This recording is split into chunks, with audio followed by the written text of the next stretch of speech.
I काळजी नका करूस, गंगाताई सापडन. आपण समदे मिळून शोधून काढू तिला. वही भीमा, गंगाताई तर सापडन. तुमच्यापैकी कुणी घरातनं बाहेर नाही निघणार. बाबा शोधतील ताईला. भीम, आईसाठी पाणी आण जा. जा.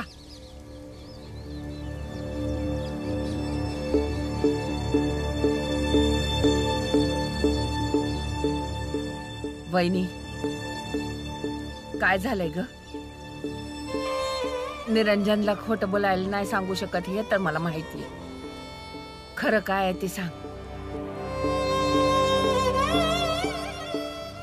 ताई आता काही विचारू नका, कारण तुम्हाला काही बी नाही सांगू शकणार म्या. फक्त एवढं सांगू शकते की गंगा आणि भीमा दोघं बी संकटात आहेत.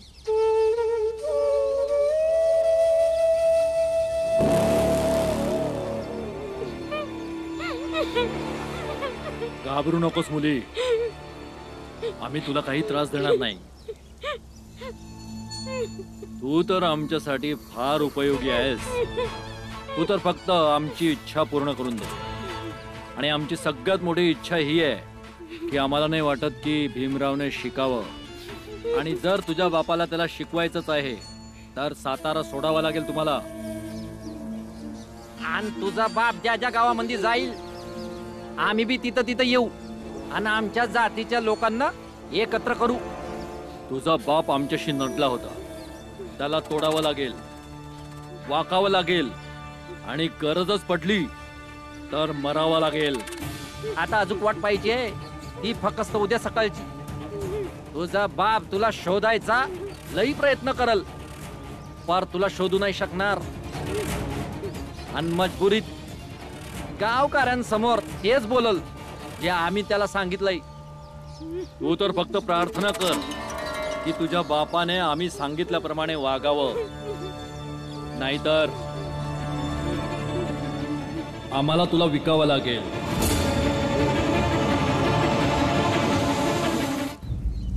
ऐका. बोला भाऊ.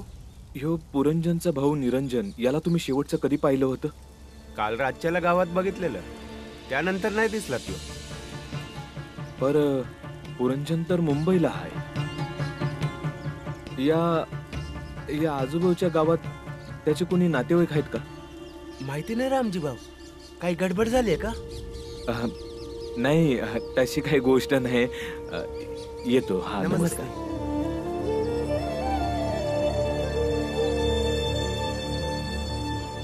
माझ्याकडे एकच मार्ग आहे. मला कसं बी करून गंगाबाई आणि निरंजनला शोधावं लागल. पण कसं शोधू?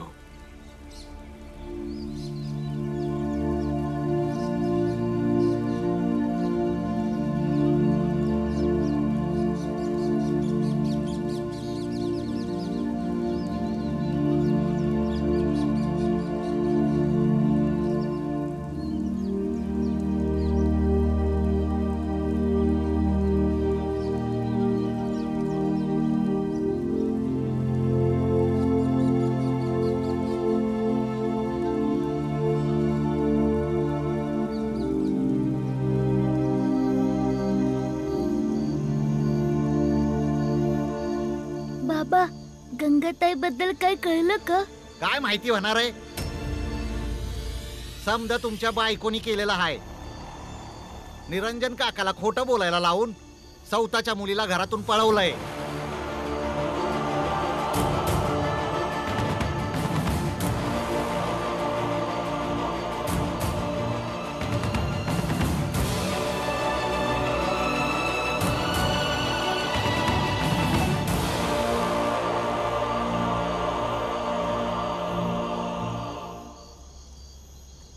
आता काय करायचं?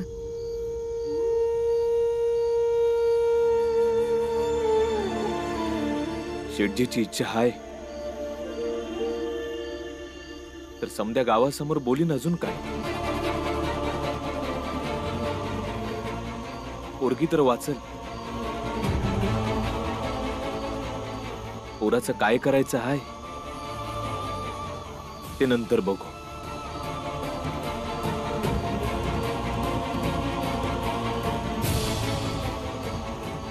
भीमाबाई, आपण आपल्या शेवटच्या श्वासापर्यंत हाच प्रयत्न करूया का आपला पोरगा शिकावा, मोठा माणूस व्हावा. पर हे जळणारे आजूबाजूला लय लोक आहेत. जो जिंकल तो जिंकणार.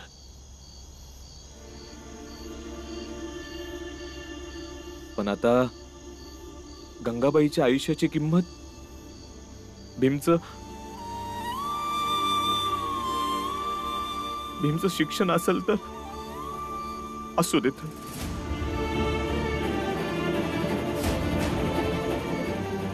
जर हे आपण भीमला विचारलं तर तो बी हेच म्हणल. तसं भीमाबाई, प्रत्येक माणूस शाळेत जाऊन ज्ञानी तर होत नाही ना. कोण जाणे आपला भीम घरीच पुस्तकं वाचून जगभराचं ज्ञान मिळवल.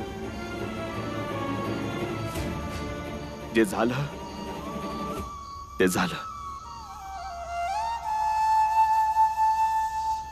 पण एक बाप होण्याच्या नात्यानं भीमाच्या शिक्षणापेक्षा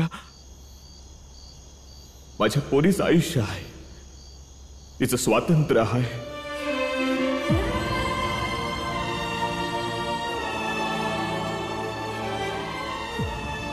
आपण ही जागा सोडून दुसरीकडे जाऊया. साताऱ्याच्या पुढे बी जग आहे. आणि जर एकटंच राहून लढायचं आहे तर मग इथं राहू नाही तर कुठं बी राहू, काय फरक पडतो. कुठं जाणार भीमाबाई? जिथं बी जाऊ हा लढा चालूच राहणार.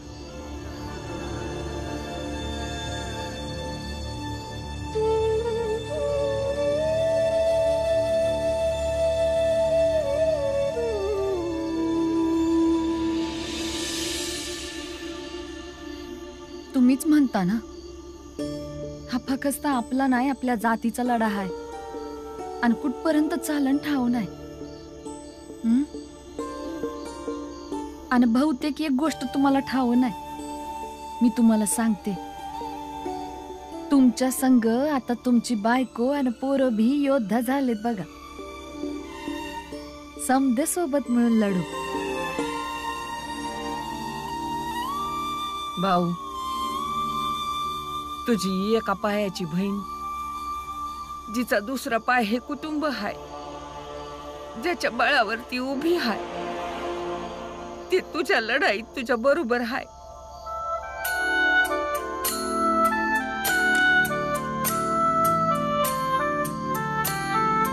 मला माझ्या कुटुंबाचा अभिमान आहे मीरा. हीच आपल्या समद्यांची एकी आपल्याला प्रत्येक संकटातून बाहेर काढते. प्रत्येक लढा आपण जिंकतो. आपण एकत्र आहे कारण आपण खरे आहोत. आपण जिंकतो कारण आपला लढा खोटेपणा आणि पाखंडीपणाच्या विरोधात आहे.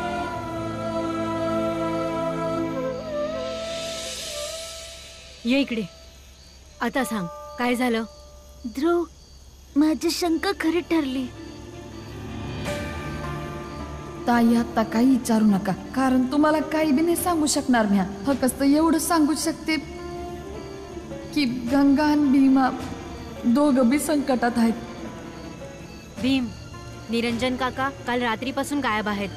मी गावातल्या सगळ्यांना विचारलं, पण कुणीच त्यांना नाही पाहिलंय असं बोलतात.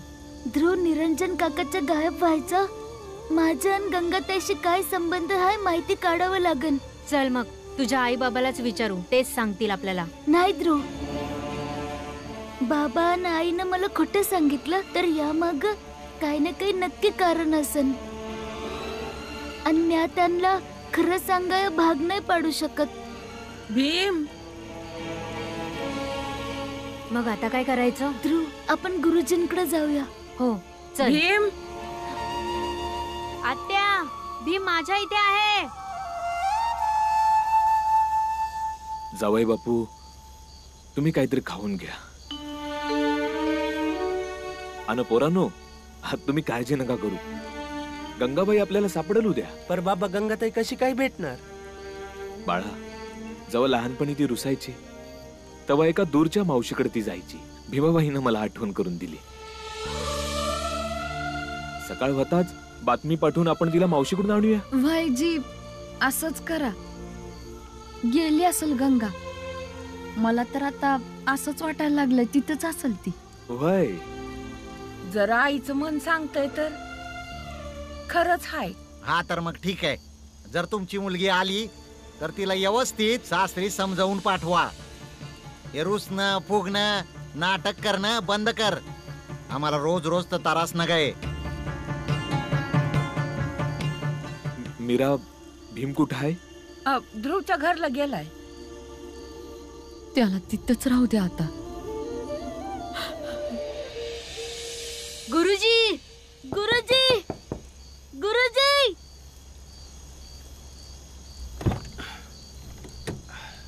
अरे भीमराव, तुम्ही इतक्या रात्री काय अडचण आली? गुरुजी,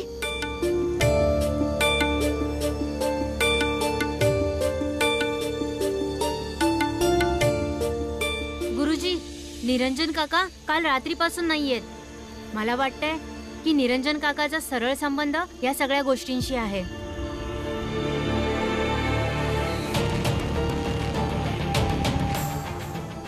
ध्रुव, तू जेव्हा माझ्यासोबत आला होता बाजारात तुझ्या दुकानाचं सामान घ्यायला, तेव्हा मी निरंजनला शेटजीच्या घरातून बाहेर येताना पाहिलं. म्हणजे माझ्या बापाच्या सांगण्यावरून निरंजन काकांनी भीमच्या घरच्यांना खोटं सांगितलं. पण असं करून ध्रुवच्या बाबांना काय फायदा होईल गुरुजी? भीम, ही तर सरळ गोष्ट आहे. मी माझ्या बापाच्या नसानसांना ओळखतो. त्यांनीच गंगाताईला उचललं असेल, म्हणजे तुला शाळेत जायला थांबवता येईल. म्हणून रामजीने तुला माझ्यासोबत शाळेत येऊ नाही दिलं. मला वाटतं की बाळा जेव्हा गंगाला गाडीत बसवून आला असेल त्याच वेळी शेटजीच्या लोकांनी जाऊन गंगाचं अपहरण केलं. माझ्या बापाला तर मी आता सोडणार नाही. अरे ध्रुव, शांत हो. रागात निर्णय नको घेऊस. अरे इथे गंगाताईचा जीव धोक्यात आहे. आता राग नाही येणार तर मग केव्हा येईल? ध्रुव, गंगाताईची काळजी आहे म्हणून तर अडवतोय ना. ध्रुव, आधी गंगाताईला सोडवून आणूया आणि तिला फक्त मीच सोडवू शकतो. माझं शिक्षण सोडून. आणि मी सोडून टाकन माझं शिक्षण.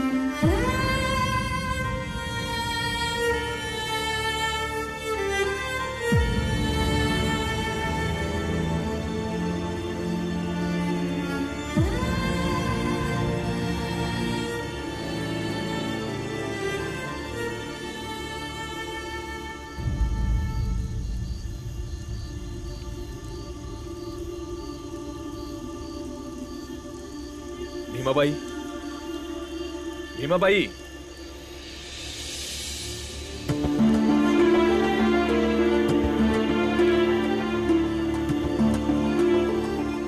तिथं ना ध्रुव आहे ना भीम. एवढ्या रात्री भीम गेलाय कुठं?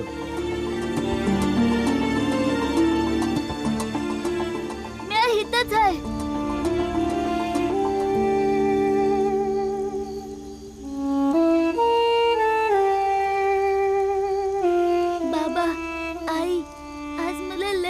वाटतंय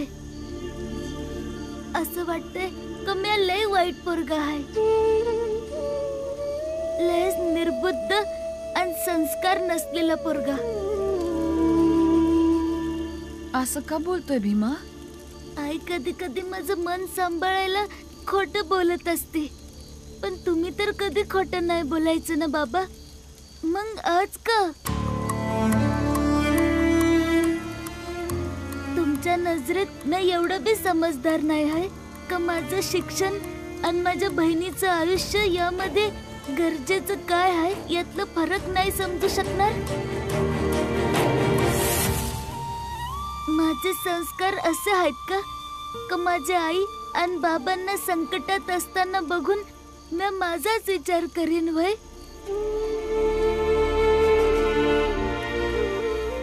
वय आई, शिक्षणाशिवाय तर भीमराव आनंदी नाही राहू शकणार, पण त्याच्या बहिणीशिवाय तो मरून जाईल.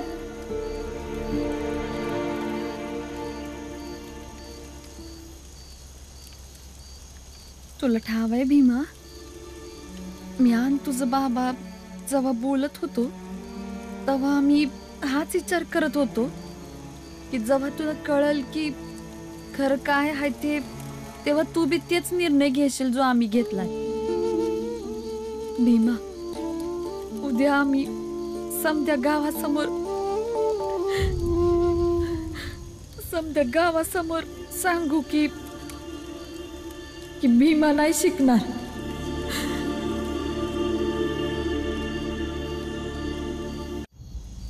मग बघू पुढं काय करायचं ते. पण गावाला सांगण्याआधी तुम्ही मला सांगायला पाहिजे होतं ना. भीमबाळा, माझ्याकडून चूक झाली. मला वाटलं बहुतेक शेठजीचं वागणं जर तुला सांगितलं तर तू त्यांच्या संग भांडायला जाशील, पण आता भांडायची वेळ नाही आहे. कारण का तुझी ताई शेठजीच्या ताब्यात आहे.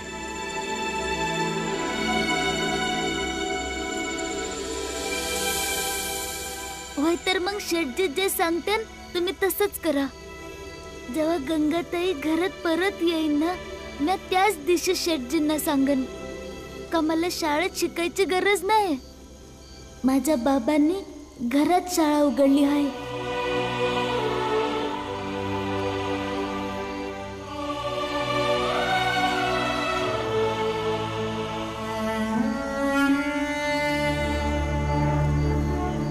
शेठजी, या युक्तीनं तर काम झालं. जेव्हा भीमनं समर्पण केलंय तर मग आपला विजय पक्का आहे. शुभेच्छा. मंगेश, सकाळी गावकऱ्यांना एकत्र बोलव. फक्त एकदा रामजीच्या तोंडून ऐकलं की भीमराव शिकायला नाही जाणार, तेव्हा मनाला शांती मिळेल रे.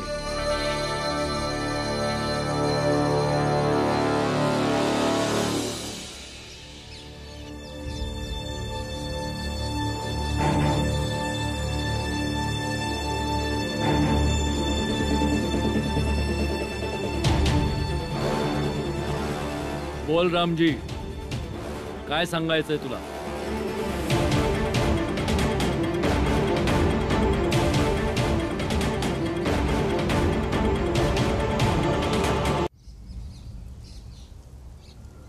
मला माझ्या चुकीची जाणीव झाली.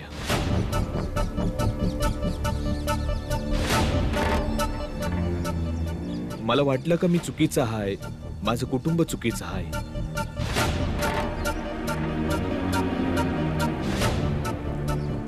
उगाच तुमच्याशी भांडत राहतो, तुम्हाला त्रास देत राहतो. पर आता मला समजायला लागलंय का तुम्ही जे करताय ते योग्य करताय. तुम्ही जो विचार करताय तो बराबर विचार करताय. आजपासून तुम्ही बनवलेल्या नियमाप्रमाणे मी चालणार. तुमच्या समद्यांची इच्छा हीच आहे ना का माझा पोरगा शाळेत जाऊ नये? तर नाही सांगा.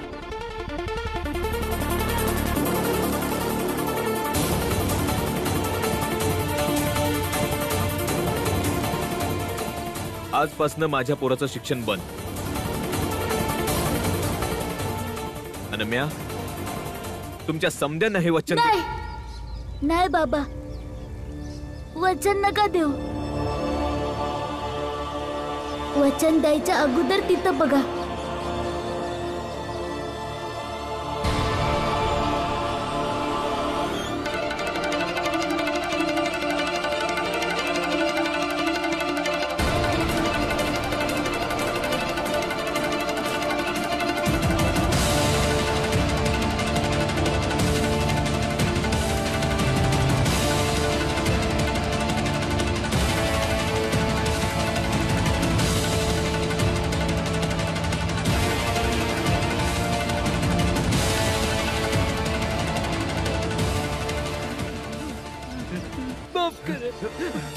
माफ कर मला.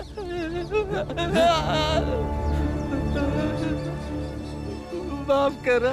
निरंजन, गपचूप या समध्या गाववाल्यांसमोर सांग की खरं काय येते आणि तू हे समजा कोणाच्या सांगण्यावरून केलंय.